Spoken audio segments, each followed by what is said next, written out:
pertama di paling ditunya tadi naroskeun milari rizki di naon TikTok lan kripto kripto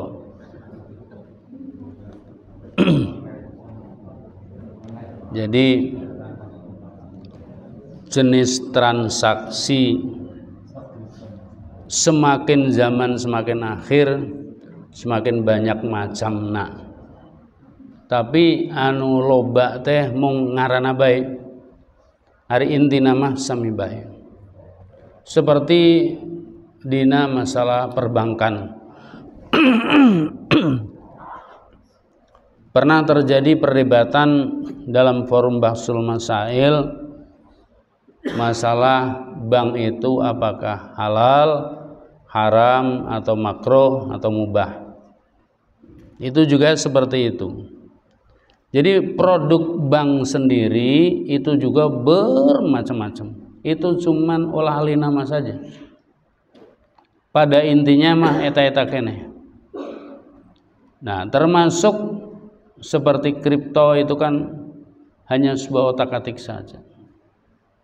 Pada intinya kalau muamalah yang diperbolehkan dalam syariat itu muamalah yang jelas. Jelas orang menjual atau membeli tenaga atau menjual jasa atau menjual barang. Jadi puguh istilahnya. Lah kalau sekarang itu semuanya reka-reka dirubah-rubah dengan cara yang semakin jelimet, semakin liar, sampai para ahli tukang bahsul masail kehabisan otak. Ieu teh diasupkeun kana akad naon. Seperti kripto itu hanya mireng cerita-cerita bae sumkeun mancan terang. Proses yang sebenarnya bagaimana nu jelas kapan ada akad jual beli, ini ada barang harga segini, ini uangnya, dengan jelas, yaitu jelas halal. Lah kalau sistem dari pengembangan transaksi jual beli ada dengan cara ijarah, ada dengan cara macam-macam, itu semuanya ada dalam kitab fikih. Dan kalau model-model baru itu terus terang banyak sekali model-model yang tidak sesuai dengan aturan syariat. Soalnya puncak daripada transaksi-transaksi itu adalah ada di bank.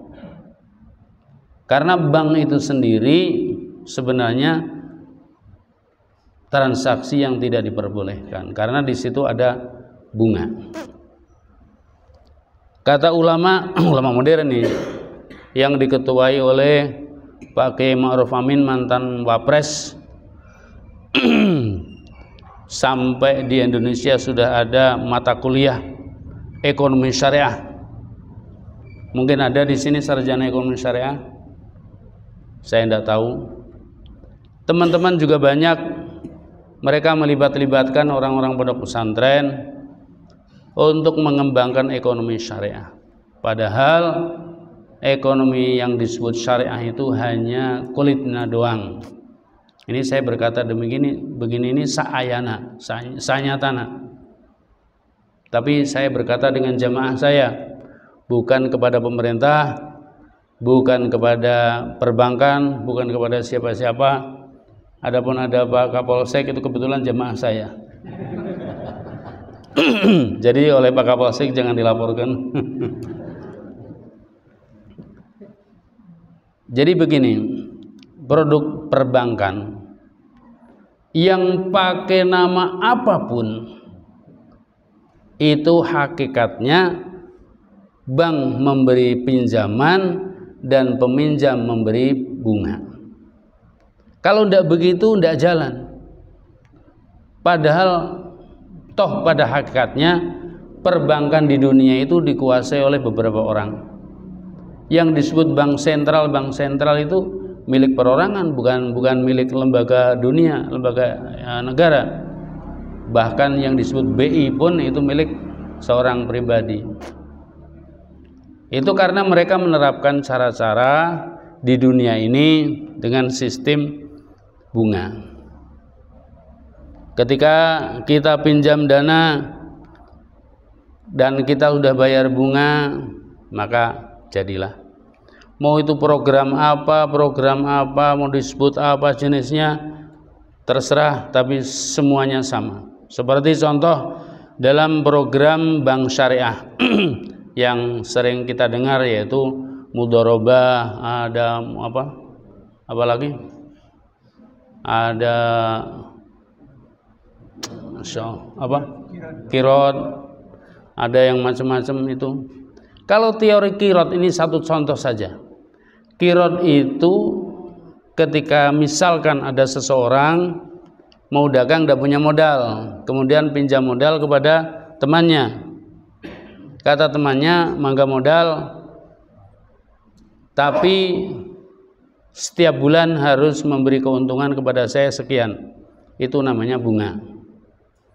Tapi kalau yang namanya kirot itu begini, saya kasih kamu modal pinjaman, silahkan dipakai dagang, nanti kalau ada untungnya saya dibagi separuh. Itu baru kirot. Sistem yang demikian ini oleh orang modern tidak masuk akal. Karena orang dagang itu kan ada situasi rame, situasi sepi. Kadang untung, kadang tidak untung, kadang malas, kadang dagang, kan gitunya. Lah itu tidak kondusif bagi pemodal.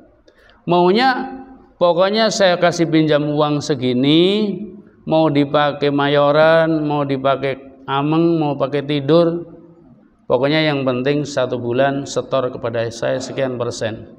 Itu yang real menurut mereka. Ini letak perbedaan yang namanya bunga dengan yang namanya kirot. Itu oleh para ulama modern diotak-atik dengan cara mereka seakan-akan bank syariat itu adalah bank yang halal. Padahal mah kenyataannya produk bank syariat dimanapun saja, tolong, itu pasti ada bunga. Bunga itu artinya begitu.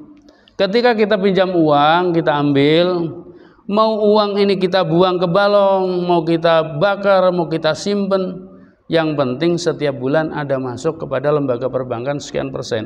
Itu namanya bunga. Cuman istilahnya mau diistilahkan kirot, mau istilah marobati, mau apa kelah, mau biaya administrasi, mau apa, ya eta kene.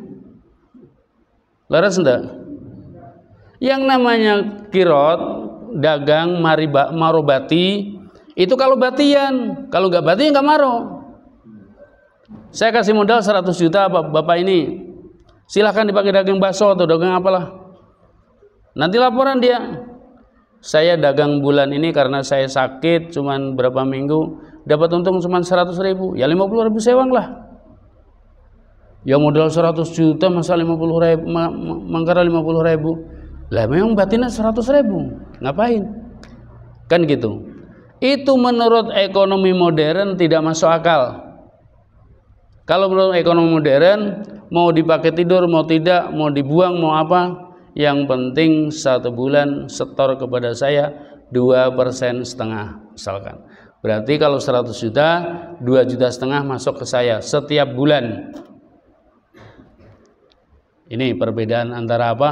Bunga dengan bukan bunga. Setiap produk bank, ya, apapun namanya, yang sistemnya seperti itu namanya bunga. Dan bunga itu haram. Lah terus ari akang sih kumaha? Kalau nanya saya ini pengusaha. Ya pastilah hubungan dengan bank. Tidak mungkin pengusaha sekarang tanpa apa? Bank. Jadi saya juga punya kartu ATM, saya juga punya rekening. Saya kalau belanja ke Cirebon juga transfer saja, apakah itu tidak haram? Ya haram. Lah terus gimana kok dilakonan? Karena itu sudah kondisi. Ketika kondisi sudah demikian, kita sudah tidak bisa keluar dari sistem yang ada, maka kita setiap malam itu selalu nangis kepada Allah, minta dihampura. Gitu loh maksudnya. Penting teh hari wengi ulah barobok bae. Nyaharep ka kulon wudu,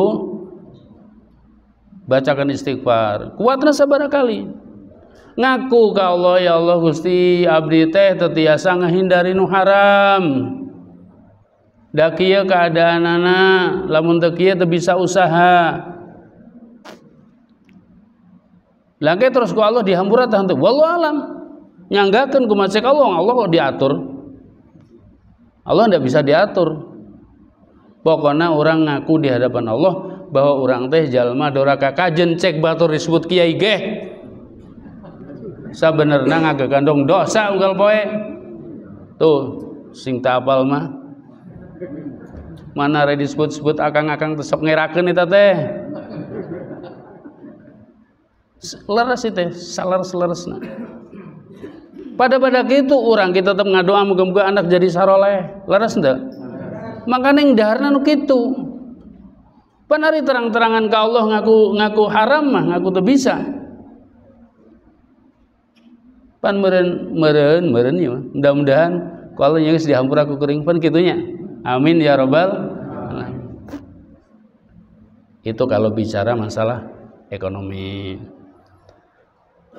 Teras pertarasan nu kadua ti Pak Kuwu balik kidul, masalah aturan di desa itu tergantung Pak Kuwu. Anu berkaitan sareng hukum itu biasana nu gaduh fatwa teh Pak Kiai, para ulama. Jadi selama Pak Kuwu menerapkan aturan itu tidak pakai bicara hukum, tidak bicara bahwa ini hukumnya begini. Alasan, jadi pakai alasannya apa? Ini demi kemaslahatan masyarakat supaya tidak terjadi ada orang fakir miskin sudah ditinggalkan keluarga malah kudu ngajual sawah, boga sawah hiji-hijina kanggo acara 7 hari. Itu kan kemaslahatan Pak Kuwu. Kemaslahatan masyarakat, akhirnya Pak Kuwu mengambil kebijakan dilarang melakukan bagi-bagi berkat ketika katujuhna. Itu kan pertimbangan kemaslahatan Pak Kuwu.